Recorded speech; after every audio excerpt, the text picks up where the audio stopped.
Conscious collaboration brings together entrepreneurs, changemakers, and thought leaders. We aim to highlight the people that embody the idea of aligned mind, body, and business. Each week, we share, discuss, and learn from the various experiences and ideas of our guest experts. Through our discovery, we find a path to an aligned mind, body, and business. Hi, I'm Lisa. And I'm Emily, and we are the Conscious Collaboration. Hi. Hello. Hi, Lisa. Hi, people of the collective. Hello. What's going on this magnificent Tuesday? Just a Tuesday of a Tuesday. Just Tuesday and around. Yeah. Cool. Well, I am going to go into nutrition coach mode today and just try to give some really practical information and things to focus on. Two things specifically to focus on in terms of diet and nutrition that will really be the biggest movers, definitely in terms of any body composition goals that you might have, fitness goals like building muscle and losing body fat, but also just in terms of general health. And so, I think it's just a human thing, and definitely kind of in the Western world, and especially women, with the way we've been cultured and programmed in terms of diet and nutrition for years and decades. But we like to overcomplicate things. You know what I mean? And we always are kind of looking for the next program or the next diet, to focus on. Like, this is going to be the one that's going to, that I'm going to be successful with this time. And we're trying, keto, and we're trying vegan, and we're trying intermittent fasting, and fucking lemon juice and whatever else, and all these things in the name of, losing fat, building muscle, getting healthier. And really, if we just kind of reeled it all in for a second and put all of our focus into these two things nutritionally, we would literally get 95% of the way there. Everything else would just be kind of like dialing it in. And so, I mean, that makes for a much more enjoyable fitness journey, right? Albeit a little maybe less dramatic in terms of, lose 30 pounds in 5 days or whatever. But definitely more enjoyable, more sustainable, just being able to have a better quality of life while still being on a path to achieve health and fitness goals. So we're just going to talk about those two things to focus on today in terms of diet and nutrition. Now, of course, go ahead. So like these two things that you're going to discuss today, yep, they are things that will hold up against all of the fads, I'd say. Like, yeah. You know how whenever we get together, we talk about, like, in decades, there's fads that especially women aspire to be in. So it's either like, one decade fat era. yeah.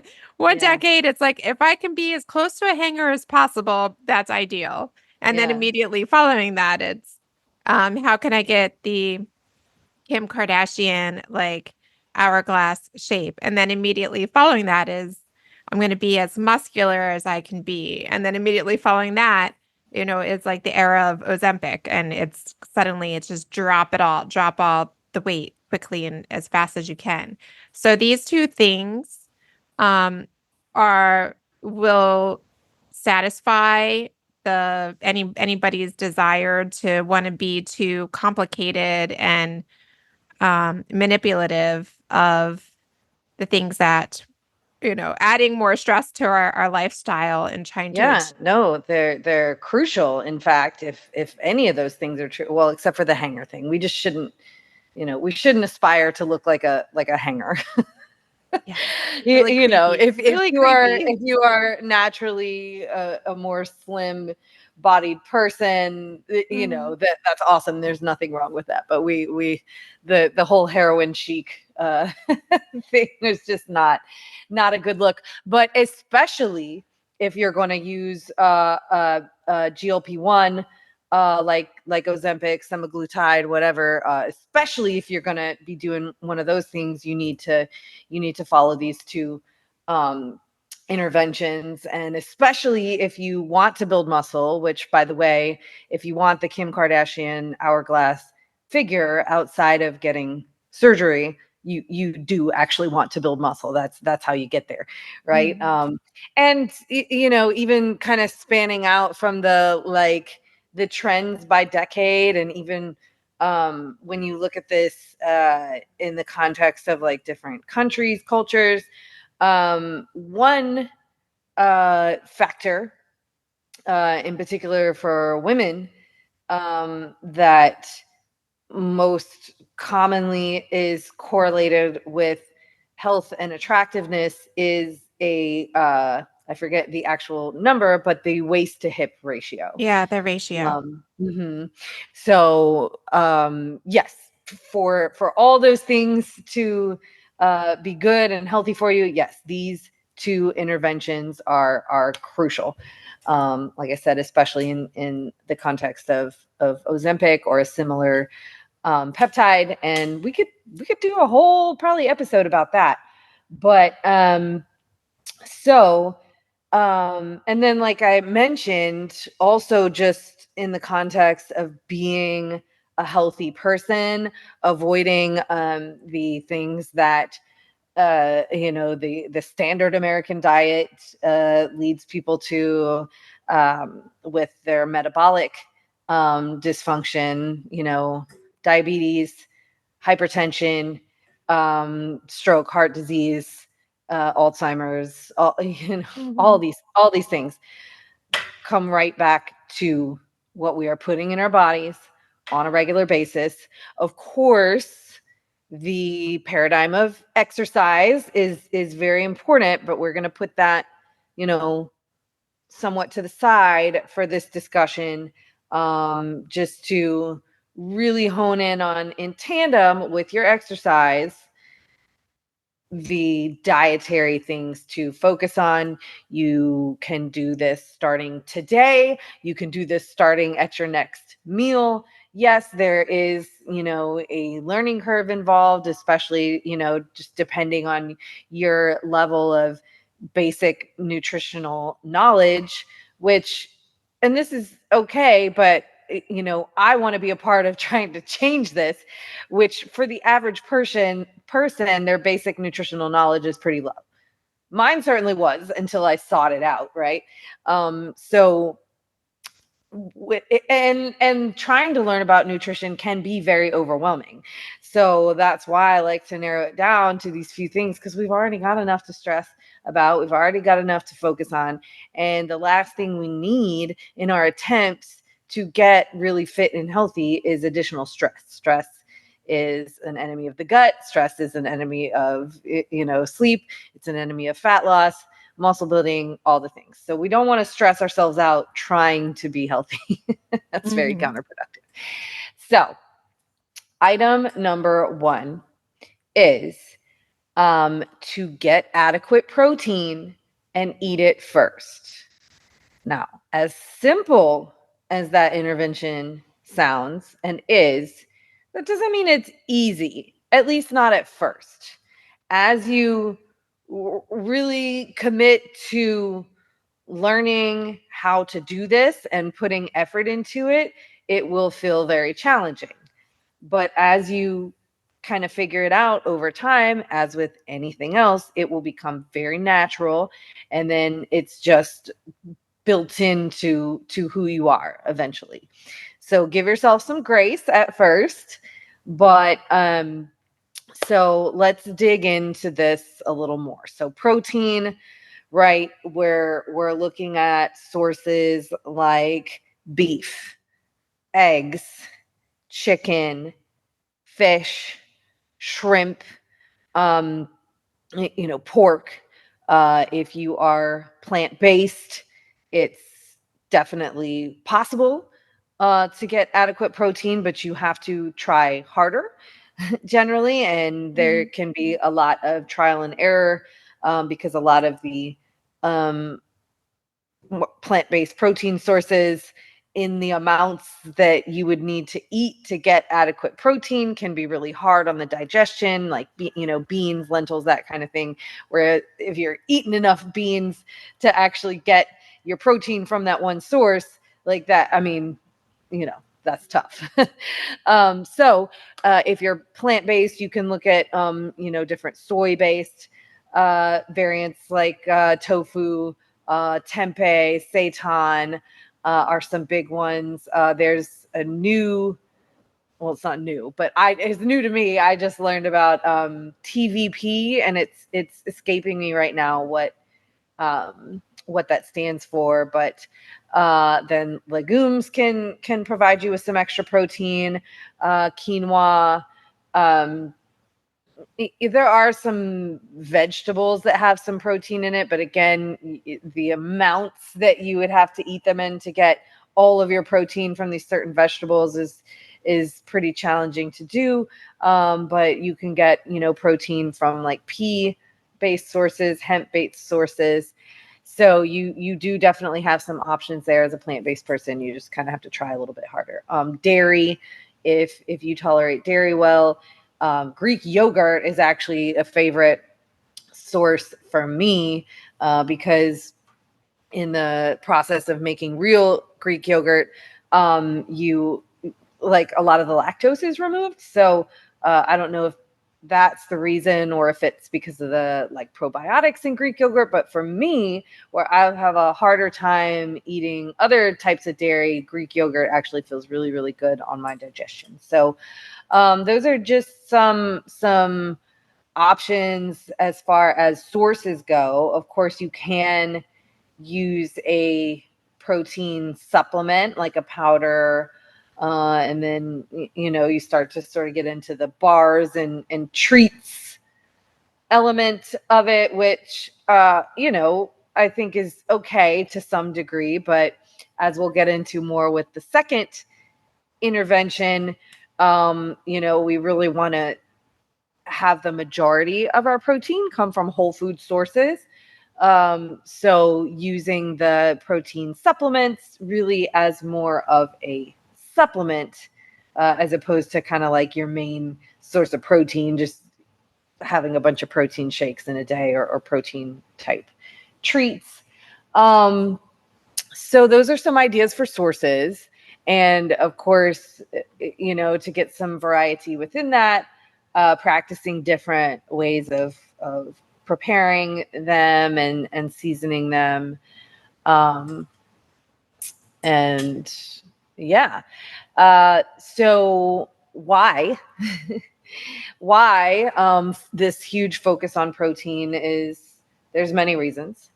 One being that it is the most satiating of the three macronutrients, your three macronutrients being protein, carbohydrates, and fats, right? Of those three, protein is the most satiating, meaning that if you are hitting your protein targets, if you are getting adequate protein, it is really hard to overdo it on the rest of what you eat because that protein is so satiating. So that's a big bonus, especially if you are in a phase where you are trying to lose fat and perhaps be in a calorie deficit, right? The more full you can feel while you're doing it, the much more pleasant it's going to be, or tolerable, I should say, to stick to a calorie deficit or just to feel full. It also is a building block for muscle tissue, okay, which again, we've kind of got exercise to the side today as a main topic, but in any efforts to alter your body composition to build muscle or to lose body fat, building muscle is going to be a necessity. So you have to have the materials to build that muscle.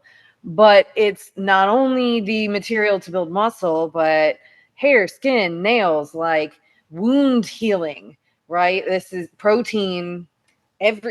All the materials of your body are made from proteins. So, you could find yourself at a huge disadvantage when it comes to, say, wound healing, pain, right? Musculoskeletal pain, if you are not getting adequate protein. It's also when you're talking about, losing body fat, protein happens to be the macronutrient that requires the most energy to digest. So it's something called the thermic effect of food. So you actually burn more calories just to digest and utilize that protein than you do from other macronutrients. So it can help in that way with your fat loss efforts. And another one that I've really been talking about a lot lately, because look, this epidemic that we have now of, yes, obesity, but also in a broader sense, just metabolic dysfunction, because we also have a portion of the population who is diabetic, right? Or has high cholesterol or some combination, or high blood pressure, some combination of these factors that are a part of metabolic dysfunction, who are not actually obese. So obesity is part of it, but the actual epidemic is metabolic dysfunction. Mm-hmm. And this metabolic dysfunction is the common factor for basically everything that commonly kills Americans today. Heart disease, stroke, Alzheimer's, all of those things begin with insulin insensitivity, right? So with that in mind, understanding that protein, and especially here's where the protein first piece of this that I mentioned comes into play. When you have protein before you eat, whatever, an apple or whatever the carbohydrate is, a muffin, whatever it is, the glucose spike that follows, the spike in blood sugar, which is supposed to happen to some degree when you eat, that's part of our design, is actually blunted when you have some protein first. So protein can basically increase our sensitivity to insulin, which is good. This is what we want. We want to be insulin sensitive. All right. It can increase our insulin sensitivity in a couple of ways. One, by helping to moderate that initial blood sugar response anytime we eat. And two, by being that building block to support healthy skeletal muscle. Skeletal muscle is, besides the liver, a reservoir for sugar, basically. So by supporting healthy skeletal muscle, we are also supporting healthy blood sugar levels over time. So protein, super important in this mission to stay metabolically healthy and stay out of any of these, disease states that are killing people and decreasing quality of life seemingly earlier and earlier and earlier. I know in my time in the neuro ICU, I was taking care of people in their 40s with strokes. I took care of even a handful of people in their 20s having strokes. So, it's a real and devastating problem that we can start to get a handle on before it ever, before it even becomes a thing, or after it starts to become a thing, I know a lot of women our age, even a little bit younger, who are already starting to see the effects of this decreasing insulin sensitivity. So, now's the time to get on it. So, like, what are the red flags of insulin, or lack of insulin sensitivity? well, I mean, a lot of it is lab values, right?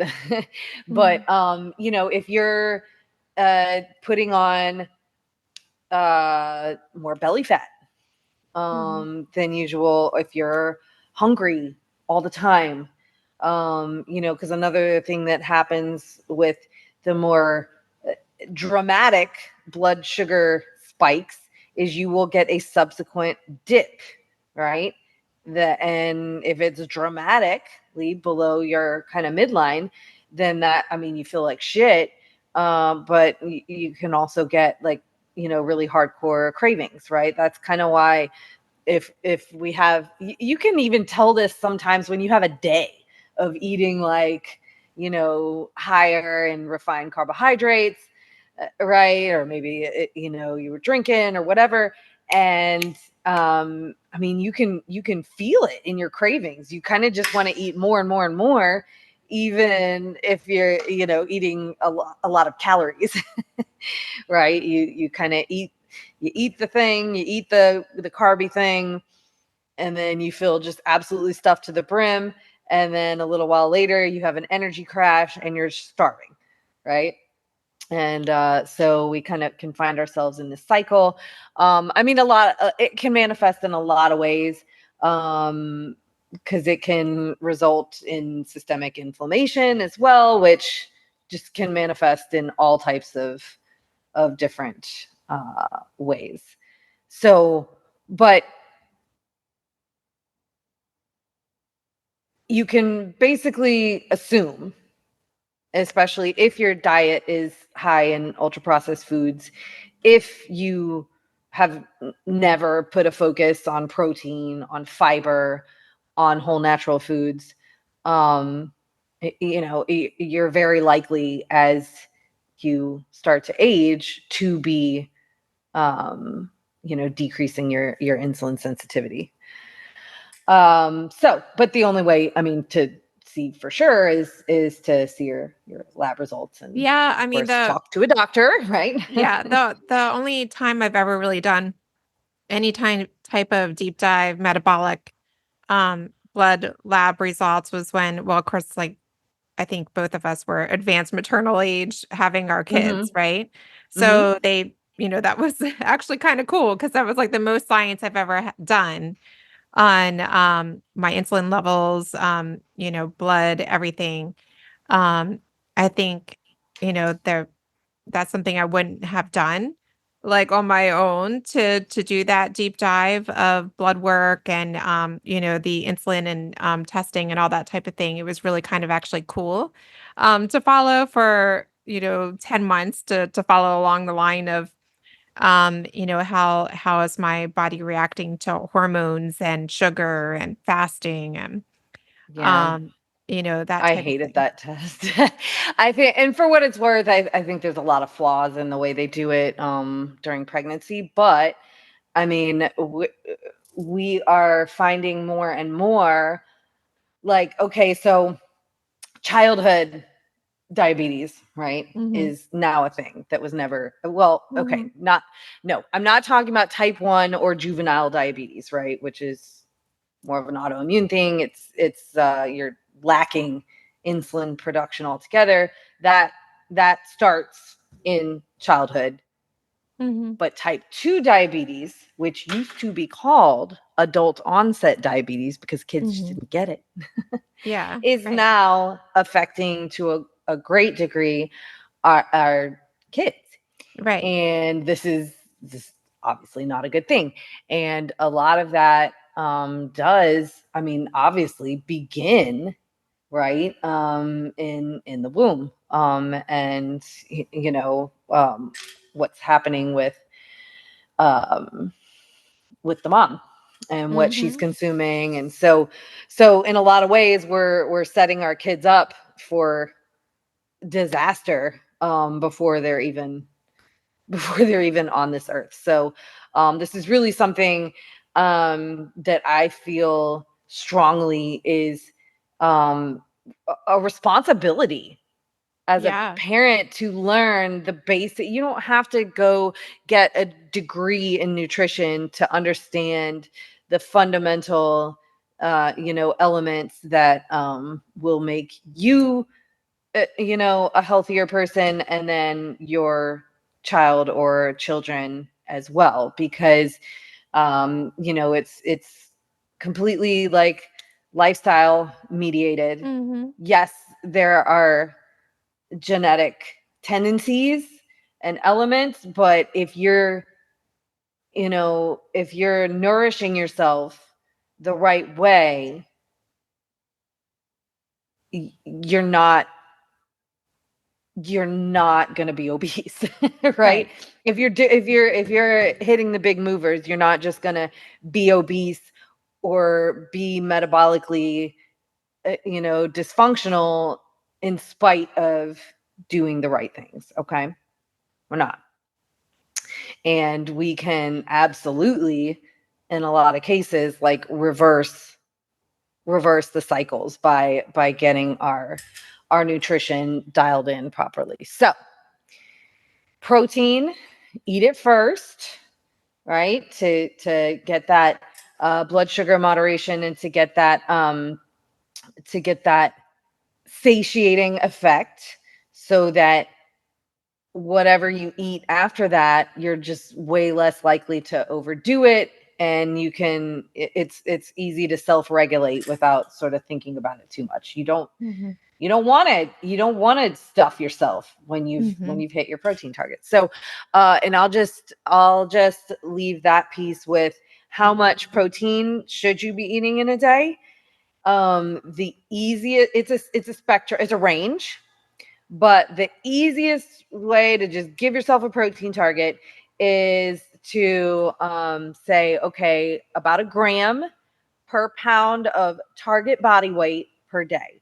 So I say target body weight because if you've got a lot of weight to lose, if you are obese, you don't want to try to hit that number that you currently are, but what would roughly be, an estimated healthy weight for you. You don't have to get too rigid about that. But for example, a 150-pound person or a person with a target weight of 150 pounds will shoot for about 150 grams of protein in a day. Again, it is a range. So for that same person, they'd probably be okay with like 120 to 170 or something like that. It's not going to hurt you to go over, right? But it's not necessary past a certain point. It's like going aggressively high on your SPF. Like, okay, it's not going to hurt you. You're just not going to, but you're not going to get like any extra protection. So, but just for ease of math, you want to go for right about 1 gram per pound per day. And make no mistake about it, that's hard, especially if you are nowhere near that. And I can tell you right now, if you are not trying to get enough protein, you're not. Especially if you're a woman. You're probably drastically under consuming protein. And it's a bit of a mind fuck, especially for women. This is not exclusive to women by any means, but especially with the way that we've been programmed for so long, that we always want to kind of get smaller and shrink, right? And we have this idea of bulking. I don't even like using the word even for the actual process of building muscle, just because it's got such a negative connotation with women in particular, and that's not actually what's happening. But you feel so full from eating enough protein that even though you're probably going to be eating less calories than you were before you were hitting your protein targets, you're going to feel like you're stuffing yourself. So it's hard, but it's one of those things where trust the process through the hard and weird part, and you will find yourself getting closer to whatever it is your fitness goals are if you focus on that. And the second item, which I'm about to go into. So in tandem with making sure that you get adequate protein and eating it first, you are going to seek out mostly whole food sources. Okay, so as close to the animal or the earth or the ocean as possible, single ingredient, right? As little packaging as possible. Of course, we don't want to be super militant and dogmatic about anything to be successful in this endeavor. Generally looking at a 80-20 ratio, right? 80% whole food, 20% you could call it soul food, just because you want it in there. But right now, as a whole, we're pretty far from that. I think the most recent statistics have shown that the average American diet is made up of 60% ultra-processed food. The average child's diet in America, 70% ultra-processed foods. Something so far away from where it originally came that you can't even tell, what it is that you're eating, really. Like, love Oreos, but where on the earth did these, did this material come from? And so, and there's just a lot. There's just a lot to unpack with that. As far as why ultra processed foods are not good for us and why whole natural foods are good for us. But I mean, the essence of it is that we are not getting nutritional value from these ultra processed foods. We're getting a lot of really great tasting stuff, maybe, or what we've been trained to, get these dopamine hits and feel like taste really great. And but this is where we can get caught up in this trap of eating, over consuming in calories, but still feeling hungry, because these ultra processed foods are literally designed and engineered to taste as good as possible to make you want to purchase more of the product. It's a product, right? It is in the best interest of the creators of the product for you to buy and eat more of this product. So even like going back to what I mentioned about your protein bars and treats and stuff like that. In a pinch, is it better to get some protein from a bar? Well, if you have to eat at a gas station, sure. But at the end of the day, if you're just, trying to eat a bunch of protein bars, you're really just eating like candy bars with some protein in them. And they're still engineered to try to taste really, really good. And so you're not getting that same kind of like satiating effect as you would from eating a piece of steak or chicken. Right. So to focus on whole foods, we will get fuller faster because our body is actually getting nutrients from the food, right? And it's not so highly palatable that we're just like more. We can't really get fiber from processed foods, right? So we're ensuring that we get some fiber in our diet. We're ensuring that we get a variety of micronutrients, right? From our foods. And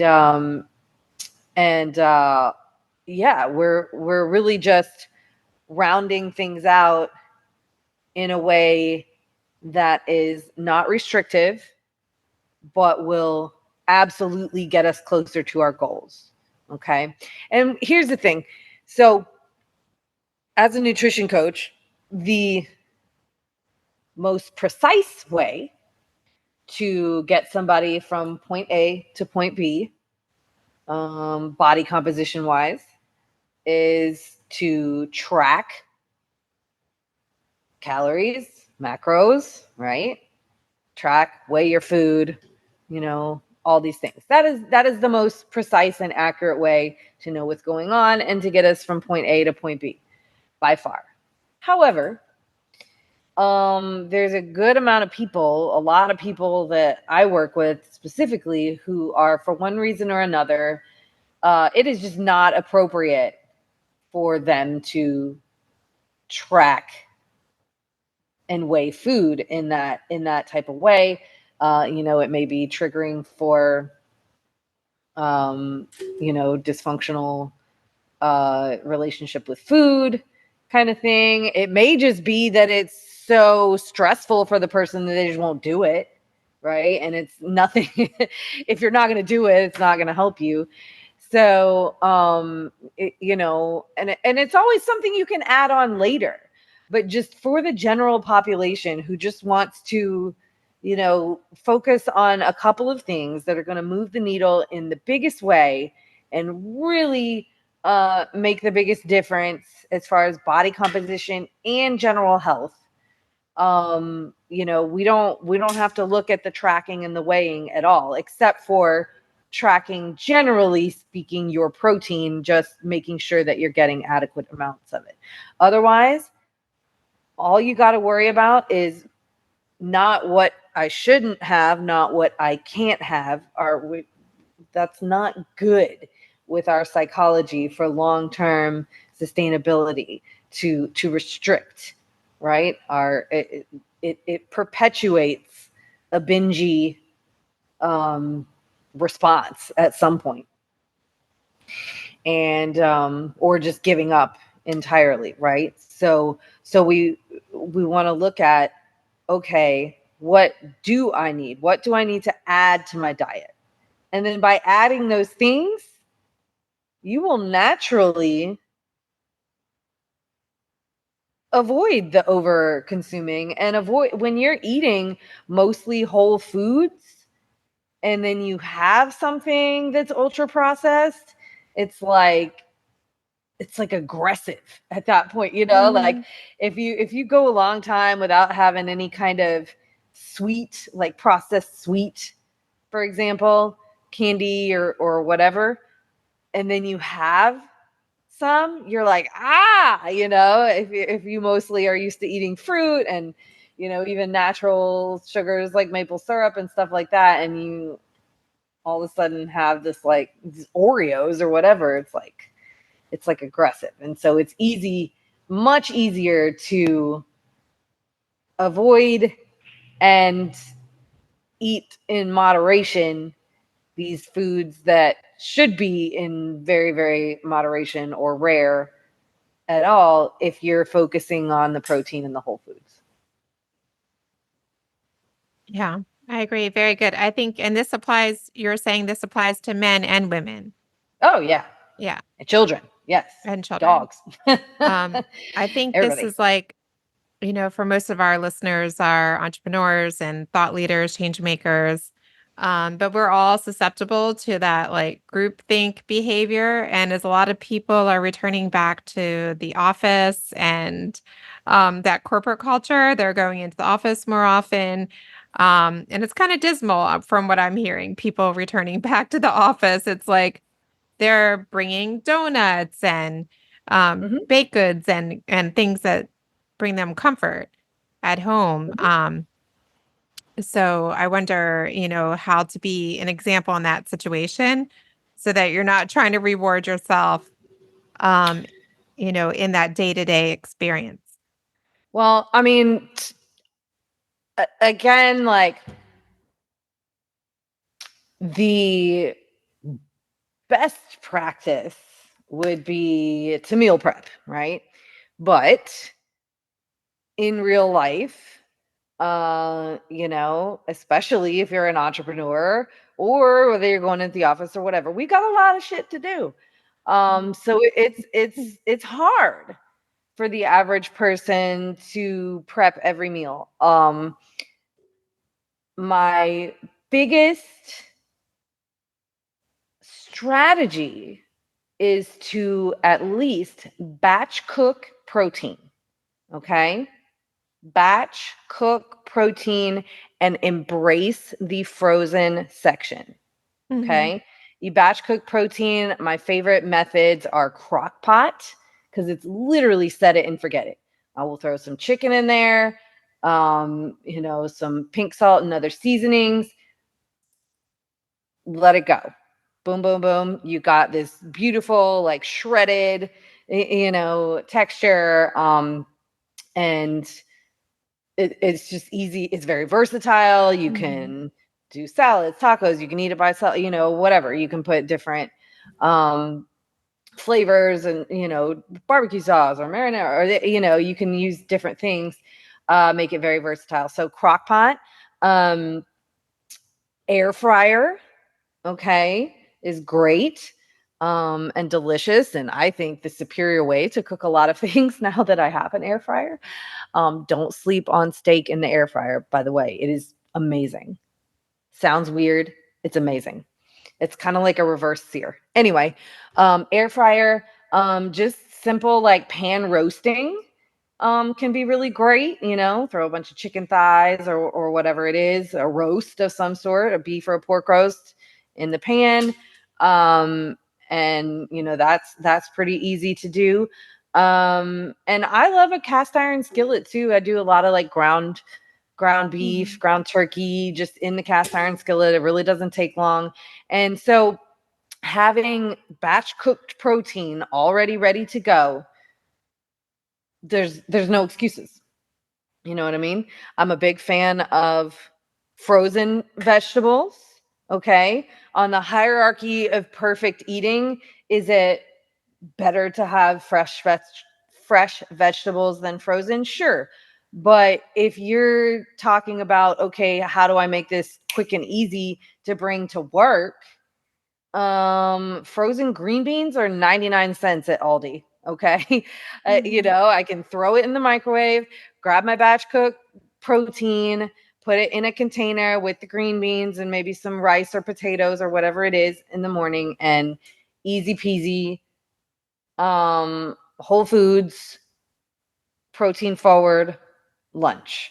And if you have your protein first, okay, if you have your protein first and they bring the donuts and they bring the pizza into the office, you are way less likely to just go bananas on the donut. I mean, I imagine even like I visited a few people. I don't work from an office very often, if at all, but I've been to a lot of those WeWork places, those WeWork buildings, and actually a lot of them are set up to be more healthy now. So instead of having just a coffee station, they have, tea, like a tea brewing station and iced tea and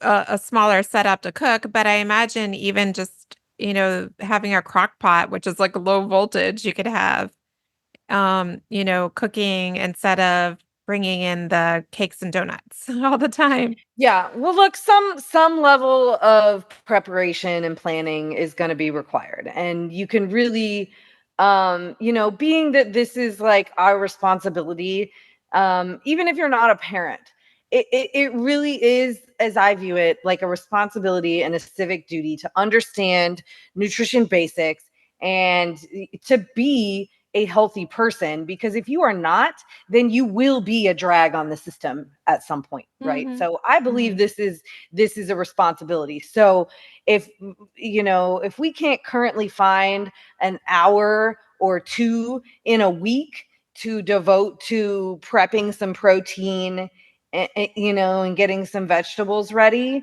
like we got to reprioritize. Okay. If that's you and you're saying, I don't even have that kind of time to get myself, ready to be healthy as often as possible this week, you got some thinking to do. Okay.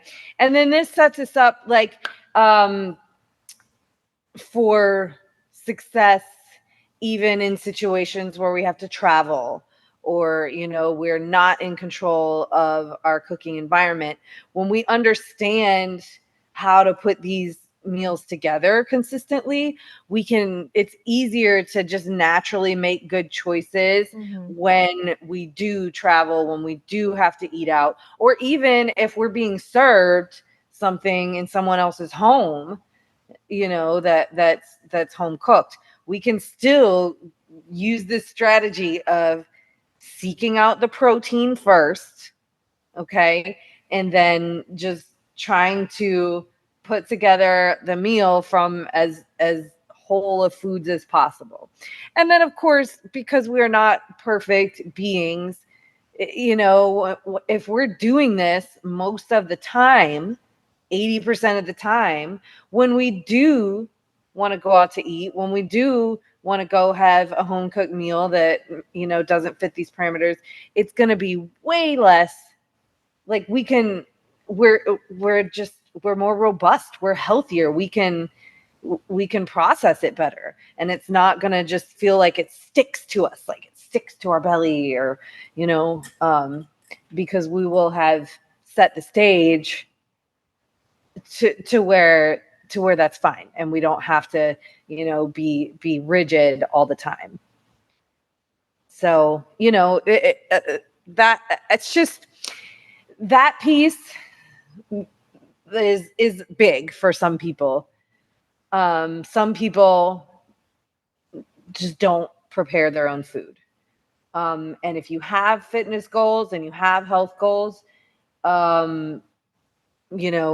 there's going to be a big shift required there to really get where you're going. Is it possible to eat out all the time and still fit in these parameters? Yeah, it's possible, but it's even harder than, it's hard. So how do listeners get started if they're completely lost and they don't know where to go from today, even though you gave those two basics? Do you have programs that you offer for that level? Well, I do one-on-one coaching, for sure. So, yeah, you guys can find me on Instagram, Emily_Iron Yogi, or in the Conscious Collaboration Facebook group, the Conscious Collaboration Collective. I do have another Facebook group for Iron Yogi Fitness, where I'm doing trainings on this kind of stuff all the time, and we talk about workouts and lifting and mindset stuff. I pretty much talk about it in every venue that people could possibly listen to me. I do, little car coaching bits in my Instagram stories. But as far as how to get started, so I would say make a list of protein sources that you like. Go to the store armed with that list and say, okay, this week my protein is going to be eggs and some grass-fed ground beef and some chicken thighs. I want you to have my little voice in your ear at all times saying protein first. I literally tell all my clients that. Like I want to be the it's little going to be devil one of on the your t-shirts shoulder. that you have. Yes, protein first. And so I want you to literally in the grocery store get your protein first. Okay, so you have it for the week, and then go from there. Seek out. We're not concerning ourselves with what we can't or shouldn't have right now.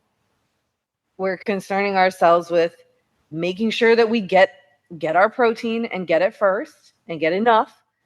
And we're making sure that we have a diet that is made up of mostly whole natural foods.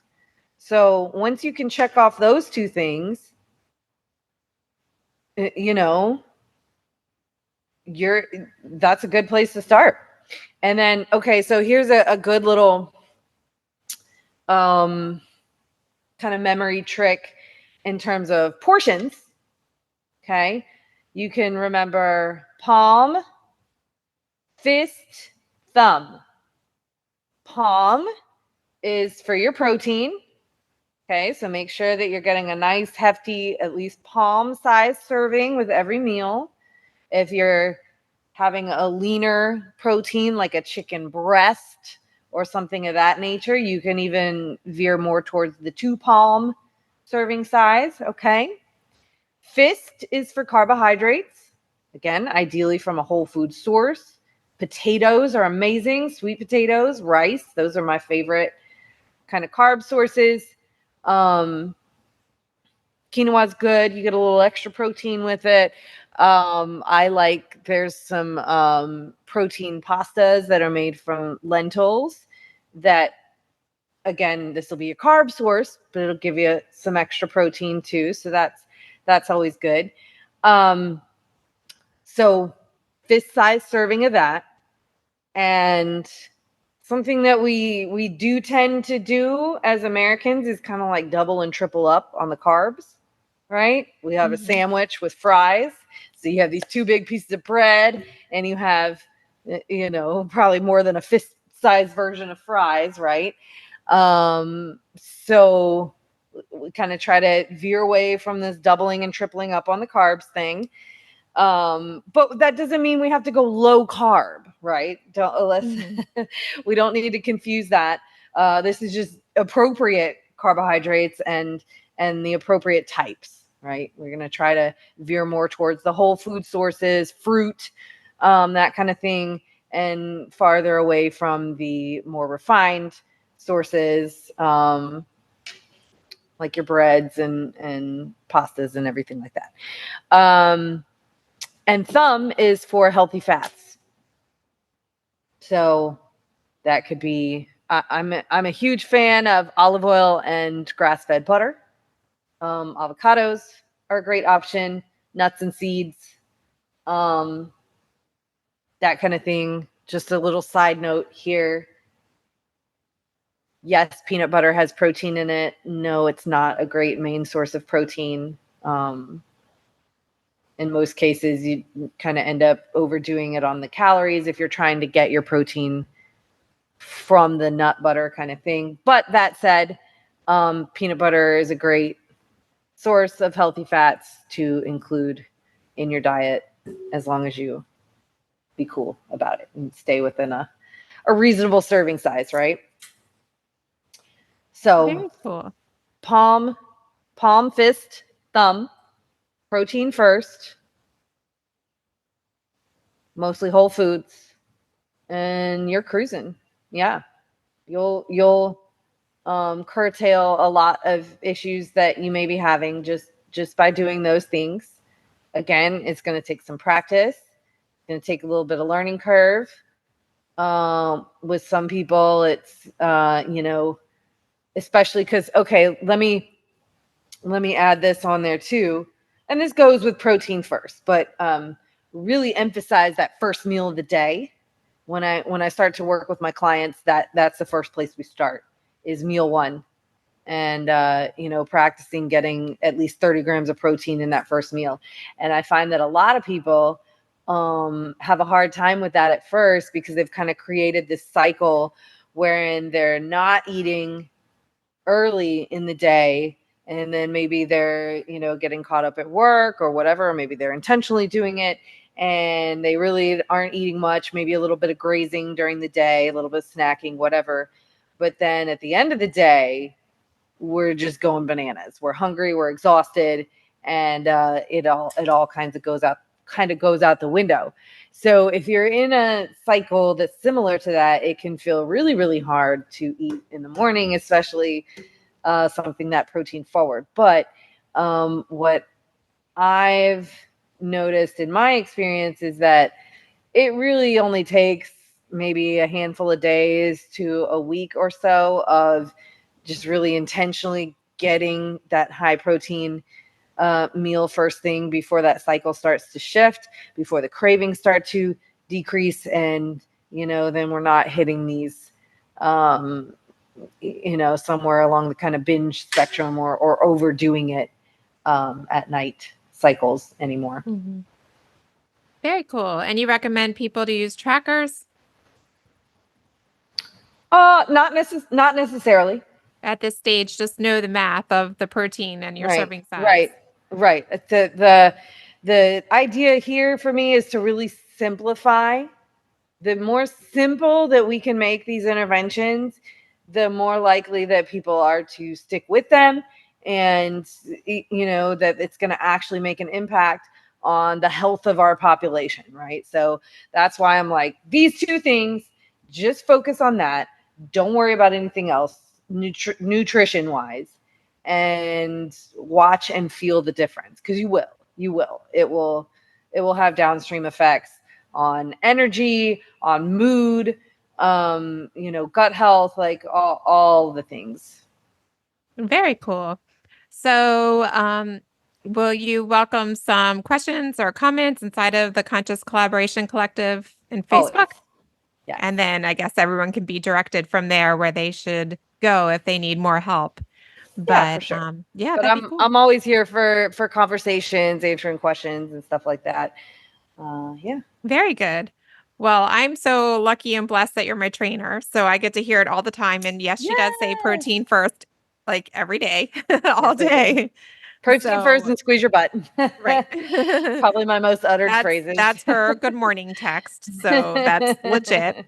But thanks for that. I think it's, a lot of people only pay attention to their nutrition certain months out of the year. So it's good to have a mid-year check-in. And if you just instill these habits, it won't have to be a matter of, constantly reinventing things. You can have seasons where you dial it in a little bit more, and seasons where you let a little bit loose. But in general, you will really develop an understanding of like how to eat. And then, of course, if you do these things and you're implementing these things consistently, and you're like, hey, I really want to get a little more precise with my fitness goals. I want visible abs, whatever. Then, you can talk about tracking and weighing your food and getting those more precise results. But if you're just struggling to begin with, and you've tried all the fad diets, and you've, especially if you've gained and lost and gained and lost and gained and lost, or if that your insulin sensitivity is starting to wane, or any of these, if that you're at risk or inclined to have metabolic dysfunction, like let's just start here, start simple, and it'll make 95% of the difference. Well, very good. Excellent. Well, I think that's just your life calling. You don't want to see any more people going into the hospital with strokes and that nightmare. So it's like this is where we turn around the health crises. I like that. In our diet and exercise. We really have a lot of power here. We meaning like us as humans. We really have a lot more power over our health and the way we feel than sometimes we are led to believe. Yeah, I like that. I think it goes a lot to say too for those collaborations or your inner circle and even your family to it spills over, the spillover effect of living in that empowerment that you're describing. Kids pick up, family picks up. It doesn't become like, oh, this is just our genetics. No. Exactly. Excellent. All right. Well, thanks, Emily. Yeah. Thanks, everybody. I hope that you'll join us inside of the Conscious Collaboration Collective, our closed and private Facebook group, and you can shoot some questions there. to Emily. She's a great resource, and I'm always learning from her in every session. So you guys shouldn't miss out on that. And I promise Emily's just as friendly in person as she is on the podcast. So don't be scared to ask her questions. Most of the time. Most of the time. Yes.